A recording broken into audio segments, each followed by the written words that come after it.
Bienvenue sur Histoires incroyables, la chaîne qui dévoile des récits émouvants et riches de sens.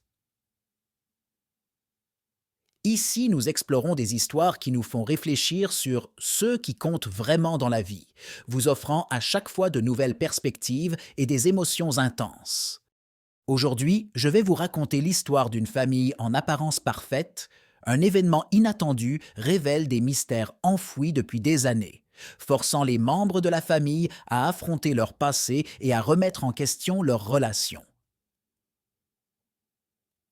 Que feriez-vous si vous découvriez que votre famille cache des secrets capables de changer votre vie à jamais?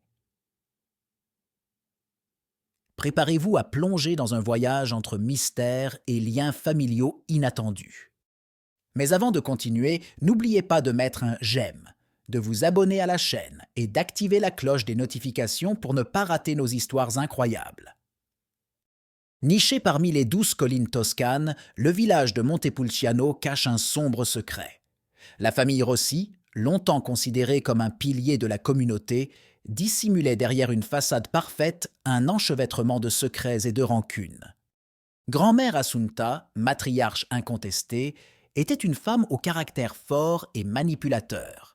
Avec une habileté innée, elle avait construit une famille apparemment unie, mais chaque membre portait en lui des blessures profondes. Marco, l'aîné de la famille, était un avocat prospère, mais incapable d'établir des relations durables. Derrière sa façade froide et calculatrice, il cachait une enfance marquée par les critiques de sa mère et par l'absence d'un père distant. Anna, la cadette, était une artiste tourmentée dont les tableaux reflétaient ses émotions tumultueuses. Sa relation avec sa mère était tendue et conflictuelle, et l'amour non réciproque pour un ami d'enfance la consumait intérieurement. Et puis il y avait Laura, la mère de Marco et Anna, consumée par la douleur de la disparition de son mari Lucas, un artiste talentueux mais méconnu de son vivant. Laura vivait dans un état de souffrance constant, piégée dans un mariage qui n'avait jamais trouvé la paix, incapable de pardonner à sa mère, Assunta, qui avait exercé un contrôle étouffant sur sa vie, la façonnant et la détruisant à la fois. Un jour, un événement inattendu bouleverse les équilibres déjà précaires de la famille. La découverte d'un vieux journal révèle un secret enfoui depuis des décennies, une trahison qui a marqué le destin de tous les membres de la famille. Alors que les secrets sont révélés, les tensions augmentent et les relations se détériorent. Tout cela se produit après la mort inattendue de Laura, un événement qui jette une ombre encore plus lourde sur la famille Rossi. Pendant que les funérailles ont lieu, un jeune homme, Matteo, apparaît à Montepulciano. Il a des yeux profonds et un sourire doux qui rappelle ceux de Luca. En effet, il est le fils illégitime, né de l'amour secret de Luca avec une autre femme. C'est Matteo qui apporte avec lui le vieux journal. La découverte choque tout le monde. Le journal appartenait à Luca, le père disparu, et à l'intérieur se trouvaient des confessions que personne n'aurait jamais imaginées. Luca y révélait qu'il avait profondément aimé non seulement Laura, mais aussi une autre femme.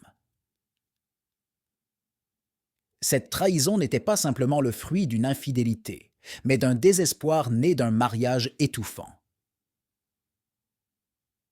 À travers ces pages, on comprenait que Luca avait cherché une issue à une vie qui l'oppressait. Mais la vérité la plus bouleversante était autre. Ce n'était pas Luca qui avait décidé d'abandonner sa famille, c'était Assunta, la mère de Laura, qui l'avait forcé à disparaître, incapable de supporter l'humiliation et la honte. Assunta avait orchestré sa fuite, l'éloignant de ses enfants et de sa femme, détruisant ceux qui restaient de leur lien. Caché entre les pages du journal, Luca avait ensuite laissé un message crypté. Il révélait l'existence d'un trésor, caché quelque part dans la maison familiale. Ce mystère donna à la famille une nouvelle raison de se réunir.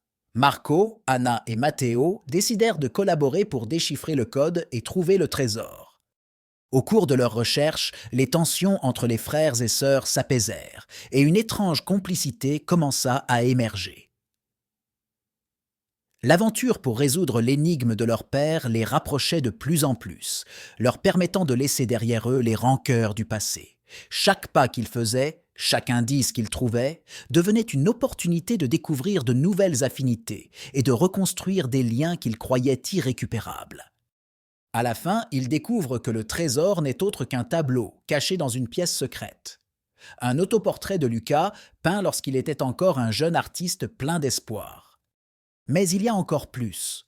Sous le portrait, caché dans une poche du cadre, ils trouvent une lettre adressée à Laura, à ses enfants et à Matteo. La lettre de Lucas est remplie de regrets et d'amour, mais aussi d'une promesse. Un jour, je reviendrai, quand je serai prêt à réparer ce que j'ai détruit. Ne laissez pas mon erreur vous séparer comme elle m'a séparé de vous. Et, tandis que Marco et Anna lisent la lettre à voix haute, la porte s'ouvre. Lucas, vieilli mais toujours reconnaissable, entre dans la pièce. Personne ne parvient à parler pendant quelques instants. Le temps semble s'arrêter. Marco est le premier à réagir, avec colère et incrédulité. « Où étais-tu? Pourquoi n'es-tu jamais revenu ?» crie-t-il, les yeux remplis de larmes. Lucas, visiblement ému, s'approche de ses enfants. « Il n'y a rien qui puisse justifier mon absence, rien qui puisse vous rendre le temps perdu. Mais je suis revenu pour faire amende honorable, pour chercher le pardon que je ne mérite pas, mais dont j'ai désespérément besoin. » Anna, les larmes aux yeux, s'approche et l'embrasse la première. Matteo, qui avait toujours vécu dans l'ombre de son père, trouve enfin le courage de l'affronter. Lui aussi rejoint l'étreinte. Marco, encore en conflit, laisse tomber la lettre et regarde Lucas avec un regard rempli de douleur et de colère retenue. « Ce ne sera pas facile. Ce ne sera jamais comme avant. Tu reviens maintenant que maman n'est plus là. Tu lui as fait tellement de mal, à elle et à nous tous. Comment pouvons-nous te faire confiance ?» « Tu as raison, Marco. » Lucas baisse les yeux, conscient de ses fautes. Sa voix est basse, mais chargée de regrets. « Je ne peux pas effacer le passé, ni réparer tout ce que j'ai détruit, mais je suis ici, maintenant, pour essayer de rattraper les choses, même si je sais que cela pourrait ne jamais suffire. » Anna, assise sur le côté, regarde Marco, partagé entre le désir de renouer les liens et la frustration causée par la douleur que leur père a infligée. « Peut-être que ça ne pourra jamais être comme avant, » dit Anna d'une voix faible. « Mais nous pouvons essayer de construire quelque chose de nouveau pour nous, pour ceux qui restent de notre famille. » Matteo, silencieux jusqu'à ce moment, intervient. « Nous ne pouvons pas changer ce qui s'est passé, mais nous pouvons décider de la manière dont nous allons avancer. Ce ne sera pas facile, mais nous avons encore une chance. » Marco serre les poings, essayant de contenir la colère qui le ronge. Il se tourne vers son père, cherchant les mots justes. « Je ne te pardonne pas, Lucas. Pas encore. Mais peut-être que nous pouvons faire ce pas ensemble. Pas pour toi, mais pour nous. » Lucas, les yeux embués de larmes, hoche la tête, sachant que c'est la seule ouverture qu'il pourrait jamais avoir. « Je ferai tout mon possible pour vous le prouver. Je ne demande pas à être pardonné tout de suite, mais je veux gagner votre respect, pas à pas. » Le silence tombe sur la pièce, tandis que la famille est confrontée à la possibilité d'un nouveau départ. La douleur ne disparaîtra pas de sitôt, mais à cet instant, une petite étincelle d'espoir s'allume. Peut-être, malgré tout, l'avenir n'est-il pas complètement perdu. Grand-mère Assunta observe en silence la famille qui se recompose. Autrefois redoutée et respectée en tant que matriarche, elle est maintenant fragile et chargée de remords. Le poids de ses décisions l'écrase, mais elle voit dans les visages de ses petits-enfants l'espoir qu'elle n'a jamais su cultiver.